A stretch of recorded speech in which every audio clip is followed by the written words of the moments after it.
বাংলাদেশের প্রথম ভারতীয় আগ্রাসন হচ্ছে বাংলাদেশে, তারা দিল্লি থেকে সংবিধান লিখে দিয়েছে। সে লেখিয়া দিছেন আমরা সংবিধানটা, আমি একটু শিখি তোমার কাছ থেকে।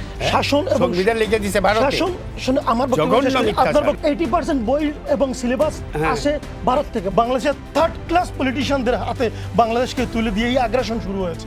থার্ড ক্লাস পলিটিশিয়ানরা 71 এবং 72 সালে একজন সিনিয়র সব কথাবার্তা না, সিনিয়র টিনিয়র নাই, আপনার বক্তব্য কথা বলা যাবে না, আপনার বক্তব্য আমি ইন্টারফেয়ার করি কথা বলা যাবে না। বাংলাদেশ এত দুর্ভাগ্য এখানে, আপনারা যতজনে দেশে বালা পাইন পৃথিবীর মধ্যে সব দেশের বালা। একটু আগে বললেন না যে ডিএনএ এর প্রবলেম আছে, দ্যাট ইজ দ্য প্রবলেম।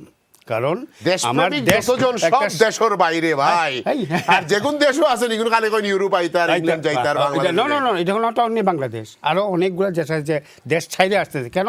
তার দেশের রাজনীতি, দেশের শাসন, গভর্নেন্স ভালো না বলেই তারা ভাগতেছে এই দেশ থেকে। বাংলাদেশে কিছু শুরু হয়ে গেছে এবং আরও যাবে। এই কয়েকটা মাস অপেক্ষা করেন, তারপরে দেখবেন দেশ থেকে দৌড়ে পালানোর জন্য মানুষ অপেক্ষা করছে। কারণ যে অবস্থা আসছে 3 মাসের ভিতরে, আমি লিখে দিতে পারি অনুষ্ঠানের মাধ্যমে, এই 3-4 মাসের ভিতরে যে ইলেকশনের নামে যে কি আসতেছে, এটা কোন ইলেকশন হবে আনপ্রেডিক্টেবল বলবো। এটার পরে বাংলাদেশের অবস্থা কোন যাবে, এটার জন্য ডক্টর ইউনূস সাহেব আসছেন বাংলাদেশকে ওই পর্যায়ে নেওয়ার জন্য। উনি আসছেন কারণ ওনার একটা হাসি দেন না, কারণ উনি উপদেষ্টা, চিফ উপদেষ্টা। এই উপদেষ্টা কার? উনি কার উপদেষ্টা বলেন, আপনি একটু বলেন। প্রধানমন্ত্রী উপদেষ্টা থাকে, উনি ছিলেন প্রেসিডেন্টের উপদেষ্টা ছিলেন। উনি কার উপদেষ্টা? উনি কিন্তু ওই দিন বলে ফেলছিলেন। আমি চিন্তা করছিলাম যে উনি কার উপদেষ্টা। উনি নিজেই বলে বলছেন যে উপরওয়ালা একজন আছে, তার থেকেও একজন উপরওয়ালা আছে, তার কাছে তার জবাব দিতে হয়। হোয়াট দ্য হেল ইজ এই তার থেকে, মানে উপরওয়ালা আল্লাহর থেকে উপরে কে আছে? থ্যাংক ইউ ভাই। উনি তো তাই বলছেন যে আরেকজনের কাছে জবাব দিতে। উনি বলছেন না, আপনি বলছেন এটা নিজের মুখে। মনি ভাই শুরু করেন। সুন্দর আলোচনা করে সিনিয়র মানুষ, কিন্তু ভারতীয় আগ্রাসন বাংলাদেশে নাই, 5টাও বলতে পারবে না, এটা বলা যাবে না। বাংলাদেশের প্রথম ভারতীয় আগ্রাসন হচ্ছে বাংলাদেশে, তারা দিল্লি থেকে সংবিধান লিখে দিয়েছে। শাসন এবং সংবিধান লিখে দিয়েছে ভারত। শাসন শুনে আমার বক্তব্য শেষ করি। প্রথম সংবিধান লিখে দিয়েছে ভারতে, লিখে দিয়ে আগ্রাসন শুরু করছে বাংলাদেশে। বাংলাদেশের সব গণমূর্খ ছিল। দেখেন একজন সিনিয়র না, এই সব কথাবার্তা না, সিনিয়র টিনিয়র নাই, আপনার বক্তব্য আমি কথা বলা যাবে না, আপনার বক্তব্য আমি ইন্টারফেয়ার করি। কথা বলা যাবে না। আচ্ছা ঠিক আছে, বাংলাদেশ সংবিধান লিখে দিয়ে ইন্ডিয়া লিখে দিতে হবে। প্রথম আইনি আগ্রাসন সংবিধান লিখে দিয়ে বাংলাদেশ। আপনি যে শিক্ষার বললেন না, বাংলাদেশের 80% বই এবং সিলেবাস আসে ভারত থেকে। ভারতীয় আমাদের দেশে মুসলমানদের কোনো ইতিহাস ধরা হয় না, ধরা হয় রাম রামায়ণ আর রবীন্দ্রনাথের ইতিহাস দেওয়া হয়। এটা হচ্ছে শিক্ষার আগ্রাসন। 2টা আগ্রাসন আপনি বলেন। আমাদের দেশে কালচারাল আগ্রাসন হয়। বাংলাদেশের সমস্ত সিনেমা, মিডিয়া, নাটক, যতগুলো কাহিনী আছে বাঙালিত্ব না দিয়ে, এবং 90% দেশে আপনাদেরকে হিন্দি সিরিয়াল দেখানো হয়। এটা হচ্ছে কালচারাল আগ্রাসন। সব হিন্দু হয়ে গেছে। কয়টা আসলো? 3টা। বাংলাদেশে হয় এই বাণিজ্যিক আগ্রাসন। বাংলাদেশের সমস্ত বাণিজ্য শুধুমাত্র ভারতের সাথে, আর পৃথিবীর কোনো দেশে না। এটা হচ্ছে বাণিজ্যিক আগ্রাসন।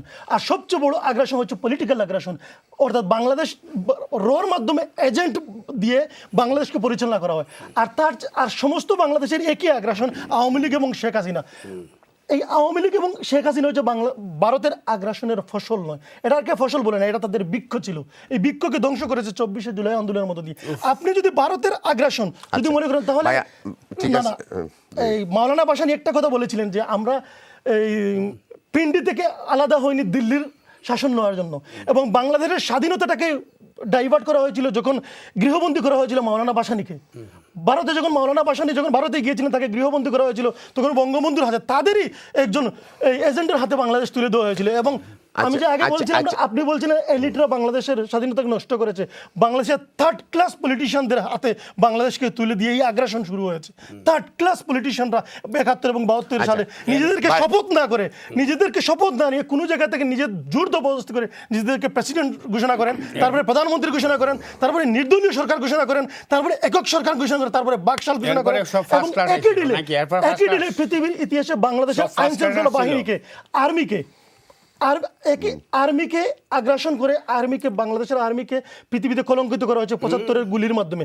একই ডিলে 2টি পাখি মারলো, বাংলাদেশের রাজনীতিবিদদেরকে নষ্ট করলো এবং সামরিক সিস্টেমকে নষ্ট করে ইন্টেলিজেন্ট যারা সামরিক so, নেতারা ভাই- ছিল ভাই, তারা ওই 75 ভাই, সাথে জড়িত হয়ে গেল এবং বাংলাদেশ ছেড়ে দিল। কি বলেন আগ্রাসন নাই? 75 এর আজ- পরে কি হয়েছিল? আজও বাংলাদেশের আগ্রাসন, 75 পরে আচ্ছা, কি ভাই, হয়েছিল? এরাও ভারতীয় আগ্রাসন তাহলে আগ্রাসন ছিল? আচ্ছা, আচ্ছা, এটাও আচ্ছা, আগ্রাসনের একটা শিকার। মিনিট ভাই। আপনি এটা মানতে সুমন, পারেন? এখনই বল- আচ্ছা, গল্প মানলাম শোনানোর তোমার- দরকার নাই, এটা মানুষে বুঝে। মানলাম যে একটা অ্যাগ্রেশন। খেয়ে লেখিয়া দিছেন আমরা সংবিধানটা, আমি একটু শিখি তোমার কাছ থেকে। দেখুন, বাংলাদেশের সংবিধান প্রথমে হিন্দু একজন নাম ভদ্রলোকের নাম ভুলে গিয়েছিলাম নাম নাই। এই মুহূর্তে মনে হচ্ছে না। আচ্ছা, কিন্তু এটা তো আমি যে- একজন তো আমরা কোরআন শরীফ খেয়ে ট্রান্সলেট করছে পয়লা। দেখুন, কোরআন শরীফ বা ধর্মীয় কিতাব না না না কোরআন হিন্দু বেটায় তো আমার কোরআনও করছে, হয়তো মুসলমান এমন আসলা না লেখার লাগি এই সময় ভাই, হয়তো ভাই, লেখা ভাই, হয়েছে। ধর্মীয় কিতাব ট্রান্সলেট হচ্ছে লিখিত, এটা তো আল্লাহ। ধর্মীয় কিতাব ট্রান্সলেট করা যে কেউ করতে পারে, তার জ্ঞান থাকে, মেধা থাকে, করতে পারে। কিন্তু হিন্দু বেটায় করছে উপরাওয়ার পয়লা গিরিশ চন্দ্র দাস। সংবিধান কে সংবিধান বলেছে? রাষ্ট্রের মূল কাঠামো। কে দিছে? সংবিধান কে লেখলো? ইন্দিরা গান্ধী লিখেছে সেন। বলে হয়। এই না, গিরিশচন্দ্র সেন। সংবিধান হচ্ছে রাষ্ট্রের মূল কাঠামো ভাই, এটা দিয়ে আইন আচ্ছা, চুরি হয়। এখন আমি তো- আজকেও তো সংবিধান, 72 আচ্ছা, সংবিধান কেউ আচ্ছা। মানে না, কেউ নাম মুজিববাদ খুলতে মানে না, পারলেন, কেউ আচ্ছা যাই হোক।